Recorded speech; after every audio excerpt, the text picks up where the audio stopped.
Hey, it's Chandra Jesse on Motherless Mondays, where I am learning to turn my pain into purpose. Here we talk about my experience with being motherless for 20 years. Today I want to talk about triggers. Over the weekend, I had gotten sick. I wasn't feeling well. I was in the bed, baby. And that Saturday morning, my daughter was so sad. And she came in and she said, "Are you feeling better, mommy?" And I said, "Yes, baby," but I wasn't. But speak those things that be not. So she walked out of here and she knows that I wasn't feeling well. So when she walked out, I didn't think anything of it. I just was like, oh gosh, I got to get up. I got to start feeling better. So I immediately got up and started folding clothes. And I wasn't feeling good. I'm like, what am I doing? Which actually set me back to make me feel worse. So I ended up getting back in the bed. So she came back in here and she knocked on my bedroom door. And I said, "Come in." And she said, "I'm here to see my mom." And that was a whole setback for me.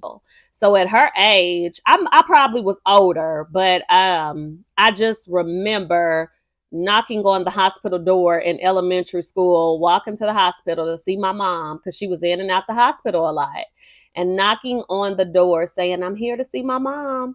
And I about lost it, but I didn't let her know that. That immediately just took me back to that little kid.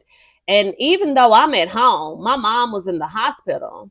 I had to take a minute and literally cast that down to God and say, I am not my mother. That simple thing triggered me and made me think about how sad I used to be as a kid to see my mom like that. And I saw Correa going through the same thing. So I'm so blessed and so glad that God was able to pull me out of whatever that may have been. And it wasn't to the extent of what my mom was going through, but when you are young and you've dealt with a sick parent, whenever you become ill, that's the first thing that you start to think about.